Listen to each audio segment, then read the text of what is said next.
English grammar का ये 25वां video है। आज के वीडियो में हम बात करेंगे वर्ब्स के बारे में। तो वर्ब क्या है वो सबसे पहले हम समझ लें। वर्ब वो होता है जो कोई एक्शन दिखाता हो या कोई एग्जिस्टेंस, जो चीज़ है उसके बारे में जिक्र करता है, कोई शब्द हो या तो कोई पोजीशन, हमारे पास कुछ चीज़ें हैं, ऐसा हम कुछ दिखाना चाहते हैं तो हम उसे वर्ब यानी कि क्रियापद शब्द कहते हैं। जैसे कि they walk in the morning, तो ये सेंटेंस में वॉक जो शब्द लिखा हुआ है वो वर्ब है, क्योंकि वो एक एक्शन दिखाता है चलने की। हम सुबह में चलते हैं तो वॉक, ये जो बोल्ड किया गया शब्द है वो है वर्ब। दे आर ट्रैवलर्स, तो यहाँ पे वो आर जो शब्द है वो एग्जिस्टेंस दिखाता है कि वो प्रवासी है, यानी कि जो चीज़ है उसके बारे में हम बता रहे हैं, वो शब्द है आर। तो दे आर ट्रैवलर्स।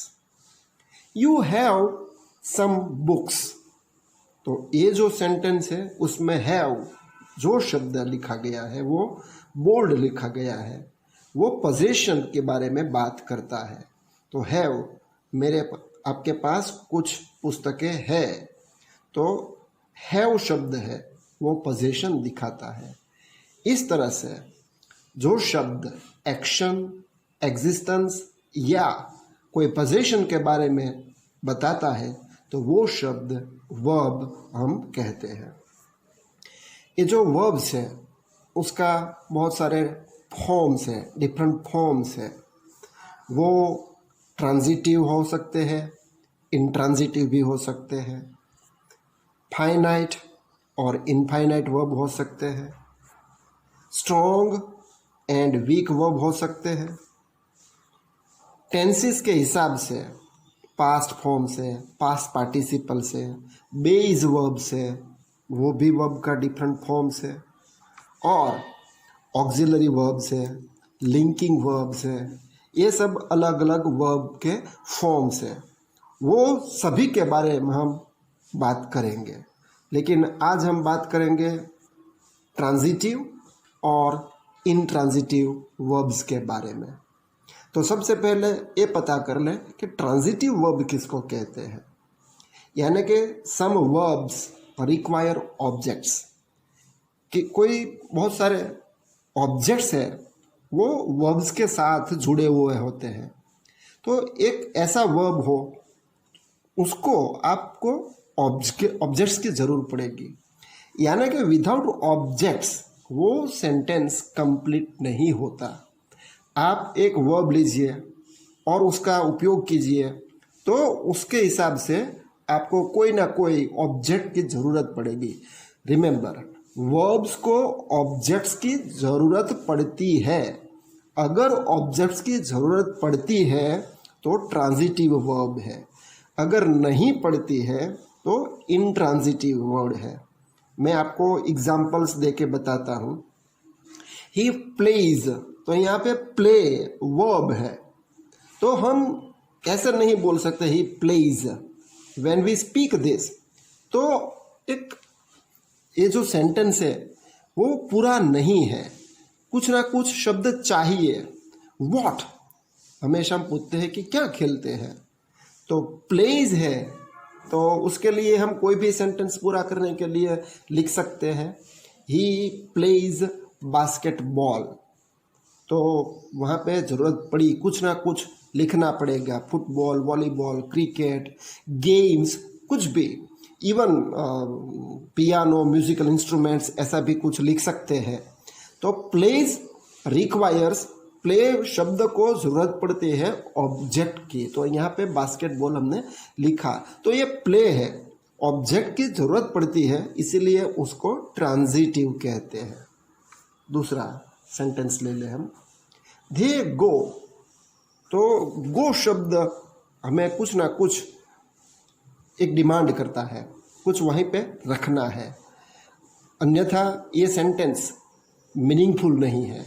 दे गो तो हमेशा हम पूछेंगे कहाँ, दे go to a hill station, और कोई भी शब्द आप लिख सकते हैं, लेकिन गो वर्ब है, उसको एक ऑब्जेक्ट चाहिए। They go to temple, they go to market etcetera हम लिख सकते हैं। तो ये गो वर्ब है, वो ट्रांजिटिव है। यू सेंट, तो ये भी इनकम्प्लीट सेंटेंस है, क्योंकि सेंट हम जब वर्ब यूज करते हैं तो कुछ ना कुछ जरूरत पड़ती है कि क्या भेजा, कहाँ पे भेजा। तो सेंट वो ट्रांजिटिव वर्ब है। हम ऐसे बोल सकते हैं, you sent a book. Similarly we asked, तो हमेशा जरूरत पड़ेगी ऑब्जेक्ट की कि किसको, हु, हुम, ऐसा कोई ना कोई ऑब्जेक्ट आपको लिखना पड़ेगा। We asked an old man, हमने एक बुढ़े को पूछा। तो ऐसे ये जो भी सेंटेंस दिखाए गए हैं इसमें प्ले, गो, सेंड, आस्क, वो सब ट्रांजिटिव वर्ब्स है। तो ट्रांजिटिव वर्ब तो क्या एक ही ऑब्जेक्ट ले सकते हैं? नहीं, ट्रांजिटिव वर्ब्स को दो ऑब्जेक्ट की भी जरूरत पड़ती है। हम दो ऑब्जेक्ट्स को एक ही वाक्य में प्रयोग कर सकते हैं। चलो बात करते हैं। वी आस्क्ड हिम क्वेश्चंस, और you can say we asked questions to him. तो यहाँ आस्क्ड ये ट्रांजिटिव वर्ब है, तो दो ऑब्जेक्टिव्स हमने यूज किए। पहला हिम जो हमने बोल्ड में लिखा है, दूसरा ऑब्जेक्ट लिखा है क्वेश्चंस, वो हमने इटैलिक्स में लिखा है। तो ये पूरे सेंटेंस ने जुदा करके हमने आपको दिखाया है कि दो ऑब्जेक्ट्स यहाँ पे है, और सेंटेंस हम दूसरी जगह पे भी लिख सकते हैं, दूसरी तरह से भी लिखा गया है। तो वी आस्क्ड हिम क्वेश्चंस और we asked questions to him, ऐसे भी लिख सकते हैं। लेकिन ये सेंटेंस में दो ऑब्जेक्ट्स दिखाया गया है। You sent me a toy, और you can say you sent a toy to me. तो यहाँ पे मी जो ऑब्जेक्ट है पहला, और टॉय दूसरा ऑब्जेक्ट है। I have a gift to my mother, और you can say I gave my mother a gift. तो यहाँ पे gift and to my mother ये दोनों ऑब्जेक्ट्स हैं। Father tells me a story, और father tells a story to me. Will you bring sweets for guests, यहाँ पे हमने सेंटेंस को थोड़ा बदला। पहले जो सेंटेंसेस है वो सब एजर्टिव सेंटेंस थे, सिंपल सेंटेंसेस थे, लेकिन हम यहाँ पे हमने क्वेश्चन सेंटेंस रखा है। तो विल यू ब्रिंग, तो ब्रिंग वर्ब है, उसको जरूरत पड़ेगी क्या, दो ऑब्जेक्ट्स दिखाया गया है, स्वीट्स और for guests. Can you show me your book, यहाँ पे भी दो ऑब्जेक्ट्स हैं, क्वेश्चन है। तो अब पता चलेगा आपको कि सेंटेंसेस आप दो तरीके से लिख सकते हैं।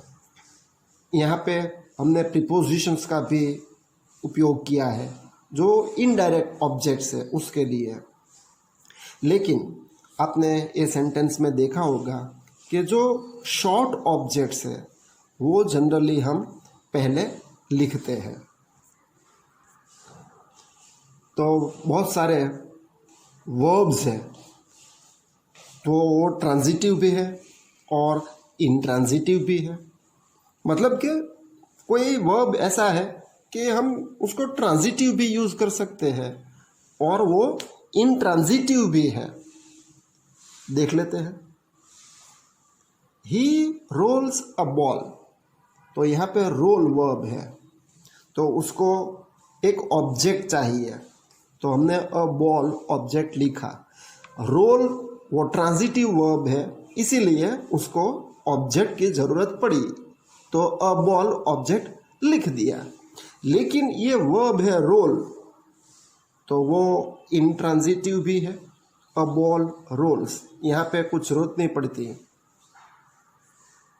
The pilot flies a plane, तो यहाँ पे फ्लाई वर्ब है, वो ट्रांजिटिव है, क्योंकि वो कुछ ना कुछ डिमांड करता है कि क्या वो फ्लाई करता है, तो क्या प्लेन, तो इसीलिए फ्लाइज अ प्लेन, तो यहाँ पे ट्रांजिटिव वर्ब है और ऑब्जेक्ट की जगह हमने अ प्लेन लिख दिया है। लेकिन फ्लाई वो इनट्रांजिटिव भी है। देखते हैं, अ प्लेन फ्लाइज, यहाँ पे कोई भी चीज़ की जरूरत पड़ती नहीं है, इसीलिए वो इनट्रांजिटिव भी है। दूसरे हम वर्ब्स देख लें। वी ईट फूड, हम ऐसे भी बोल सकते हैं, वी ईट। तो और भी सेंटेंस हम लेते हैं। ही स्टॉप्ड अस, यहाँ पे स्टॉप है वो ट्रांजिटिव वर्ब है, उसको कुछ ना कुछ चाहिए, तो हमने अस लिखा है। लेकिन स्टॉप वर्ब है वो इंट्रांजिटिव भी है। जैसे कि हम ये सेंटेंस देखिए, दे स्टॉप्ड, तो यहाँ पे कुछ चीज़ की ज़रूरत पड़ती नहीं है। तो ऐसे कोई वर्ब ट्रांजिटिव है, कोई इंट्रांजिटिव है, कोई ट्रांजिटिव और इनट्रांजिटिव दोनों का भी यूज़ कर सकते हैं। अब हम बात करेंगे कुछ ऐसे वर्ब्स की जो इनकम्प्लीट मीनिंग दिखाते हैं। उसका यूज़ करने के वक्त कुछ ना कुछ प्रिडिक्शन करना पड़ता है। जो प्रिडिक्शन नहीं करता है तो इनकम्प्लीट मीनिंग रहता है। वो वर्ब का यूज़ करते वक्त उसका कुछ ना कुछ मीनिंग निकलना चाहिए। अगर मीनिंग नहीं है तो प्रिडिक्शन नहीं निकलता है। इसीलिए सम वर्ब्स है तो उसका यूज़ करने के वक्त हमें सोचना चाहिए कि ये कंप्लीट वर्ब है कि इनकम्प्लीट है, प्रिडिक्शन करता है कि नहीं करता है। अगर प्रिडिक्शन करता है तो उसके हिसाब से आपको कुछ ना कुछ ऑब्जेक्ट निकालना पड़ेगा। अगर कुछ प्रिडिक्शन नहीं करता है तो दूसरा टाइप का ये वर्ब है, कंप्लीट वर्ब है। जैसे से हम देखते हैं, ही बिकेम, मान लो कि ये बिकेम वर्ब हमने लिखा है, तो ये प्रिडिक्शन करता है, कुछ ना कुछ चाहिए उसको। ही बिकेम ऐसे पूरा वाक्य नहीं होता, इनकम्प्लीट रहता है। तो हम कुछ लिख सकते हैं कि ही बिकेम अ टीचर, तो बिकम वर्ब है, वो प्रिडिक्शन चाहिए। कोई भी आप ऑब्जेक्ट लिख सकते हैं, he became a teacher, he became a professor, he became a player, ऐसे कुछ ना कुछ चाहिए। तो इसलिए हमने वॉट ऐसे लिखा है। दे रन, तो यहाँ पे आप देखिए रन वर्ब है, तो वो प्रिडिक्शन नहीं करता, मीनिंग कंप्लीट निकलता है। दे रन, तो no need of what. Milk tastes, तो हम ये टेस्ट वर्ब का यूज़ कर लें तो हमें पूछना पड़ेगा कि कैसा है मिल्क का टेस्ट, तो कुछ ना कुछ चाहिए आपको, अदरवाइज इनकम्प्लीट मीनिंग रहता है। तो हम कहते हैं कि मिल्क टेस्ट्स स्वीट एट्सेट्रा। लेकिन हम अगर ये सेंटेंस लिखें, वी वॉक, तो यहाँ पे वॉट का क्वेश्चन, हाउ का क्वेश्चन कोई मायने नहीं रखता। वॉक वर्ब है वो कंप्लीट है, वो सेंस देता है। तो यहाँ पे बहुत सारे ऐसे भी वर्ब्स होते हैं वो जो इनकम्प्लीट है, मतलब कि आपको प्रिडिक्शन करना पड़ता है, ऐसा कुछ वर्ब है। जैसे कि is, are, grow, appear, look, ये जो वर्ब्स है वो इनकम्प्लीट प्रिडिक्शन दिखाता है। अब हम वर्ब्स के साथ एक ऑब्जेक्ट का उपयोग किया है, वर्ब के साथ हमने दो ऑब्जेक्ट का भी यूज़ किया है। वर्ब प्रिडिक्शन करता है कि नहीं करता है, मीनिंग देता है कि इनकम्प्लीट मीनिंग रहता है, उसके बारे में हमने चर्चा की। लेकिन जो वर्ब्स हम यूज़ करते हैं तो वो एक्टिव वॉइस और पैसिव वॉइस में भी ऑब्जेक्ट्स का यूज़ होता है, तो वहाँ पे कैसे फंक्शन करता है तो वो हम देख लें। तो वो हमेशा एक्टिव वॉइस या पैसिव वॉइस में हम चेंज करते हैं तो वर्ब का फॉर्म चेंज हो जाता है, लेकिन हम वर्ब के साथ ऑब्जेक्ट्स का क्या रिलेशन है उसके बारे में बातचीत कर रहे हैं। तो आपको याद रखना पड़ेगा कि ऑब्जेक्ट जो एक्टिव वॉइस में दिखाया गया है वो हमेशा सेंटेंस के एंड की ओर रहता है, वर्ब के बाद आता है, वो एक्टिव है। सब्जेक्ट, वर्ब एंड ऑब्जेक्ट ऐसे हमेशा एक्टिव वॉइस में रहता है। लेकिन जो ऑब्जेक्ट लास्ट में आता है सेंटेंस के एक्टिव वॉइस में, वो ऑब्जेक्ट पैसिव वॉइस में चेंज होकर शुरुआत में आता है, यानी कि ऑब्जेक्ट्स वो पैसिव वॉइस में चेंज हो जाता है। यहाँ पे ये एग्जाम्पल देखें, शी ड्राइव्स अ कार। तो यहाँ पे अ कार ऑब्जेक्ट है, वो वर्ब के बाद में लिखा गया है, towards the end of the sentence है, ये एक्टिव वॉइस सेंटेंस है, लेकिन वो ऑब्जेक्ट पैसिव वॉइस में चेंज हो जाता है। यहाँ पे वो शुरुआत में लिखा गया है, a car is driven by हर। देखिए ऑब्जेक्ट तो चेंज हो गया, उसका प्लेस, उसका पोजीशन चेंज हो गया, वो ऑब्जेक्ट की जगह था वो यहाँ पे सब्जेक्ट की जगह आ गया है, और वर्ब में भी चेंज हो गया, यहाँ पे ड्राइव्स था और यहाँ पे इज ड्रिवन हो गया। तो दूसरा सेंटेंस ले कि जो भी हम ऑब्जेक्ट्स बता रहे हैं, चेंज कर रहे हैं, तो कैसे हमें पता चलता है कि ये एक्टिव वॉइस का है या पैसिव वॉइस का है। तो अगर वहाँ पे डूअर यानी कि जो कोई व्यक्ति काम करती है, जो कार्य करती है, वो एक्टिव रहती है, इसीलिए उसको इम्पोर्टेंस दिया जाता है, इसीलिए उसको एक्टिव सेंटेंस कहते हैं। जो पर्सन, जो आदमी, जो व्यक्ति शुरुआत में नहीं लिखी गई है, मतलब कि सेंटेंस के बिगिनिंग में उसका पोजीशन नहीं दिखा गया है, ये डूअर नहीं है, वो सिर्फ पैसिव है, वो एक्शन के लिए सिर्फ पैसिव रहते हैं। जो एक्शन है वो इम्पोर्टेंट हो जाता है तो उसको हम पैसिव वॉइस बोलते हैं। डूअर इम्पोर्टेंट नहीं है तो पैसिव वॉइस, डूअर इम्पोर्टेंट है तो एक्टिव वॉइस है, ऐसे हम समझना चाहिए। तो एक सेंटेंस ले लें, उसके हिसाब से हम बात कर लें। People speak English all over the world. तो यहाँ पे पीपल इम्पोर्टेंट है, डूअर है, स्पीकर्स है, तो ये एक्टिव वॉइस में हमने लिखा है, लेकिन ये ठीक नहीं है ऐसा बोलना, क्योंकि वो बहुत मायने नहीं रखते। English is spoken all over the world, ये सेंटेंस सही है, लेकिन हम यूज़ कर सकते हैं people speak English all over the world.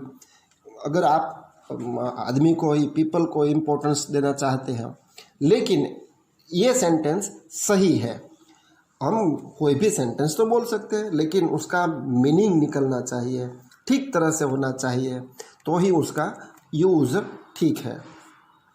अच्छा, एक्टिव वॉइस में डूअर इम्पोर्टेंट है, लेकिन पैसिव वॉइस का यूज़ कहाँ पे करना है? तो हर एक चीज़ पैसिव वॉइस में नहीं हो सकती है, वो भी आपको याद करना पड़ेगा। तो आपको जो भी आप इस्तेमाल कर रहे हैं, प्रयोग कर रहे हैं, तो समझना पड़ेगा कि यहाँ पे एक्टिव वॉइस नेचुरल है या पैसिव वॉइस नेचुरल है। अगर पैसिव वॉइस में आप बात करते हैं, ये नेचुरल लगता है तो ठीक है, लेकिन पहले ये सोच लेना है कि कौन सा वॉइस यूज़फुल है, एक्टिव वॉइस है या पैसिव वॉइस है। लेकिन हर एक चीज़ का एक्टिव में से पैसिव जरूरी नहीं है। Some people created problems in the बस। मान लो कि हम ये सेंटेंस यूज़ किया, बोलते हैं, लेकिन ये बोलने में अच्छा नहीं है क्योंकि प्रॉब्लम्स क्रिएट हुआ वो ही इम्पोर्टेंट है, सम पीपल इम्पोर्टेंट नहीं है।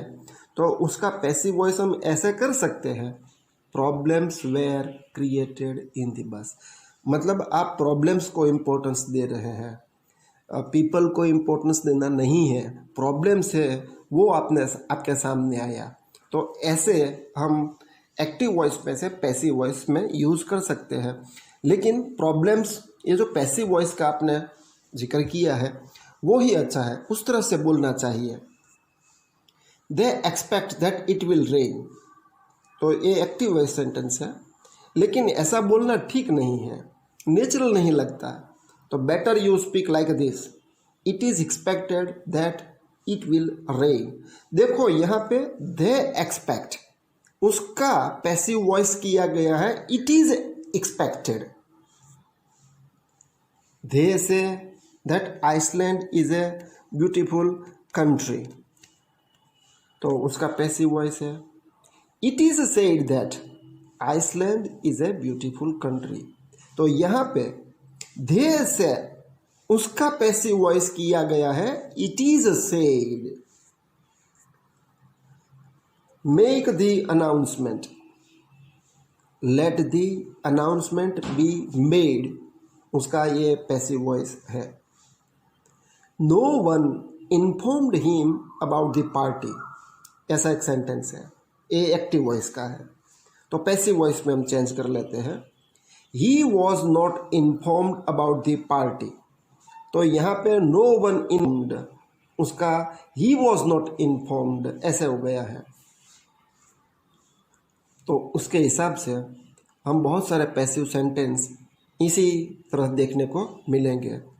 तो जनरली आपको opening of some passive voice sentences देखने को मिलेंगे, वो इस तरह है।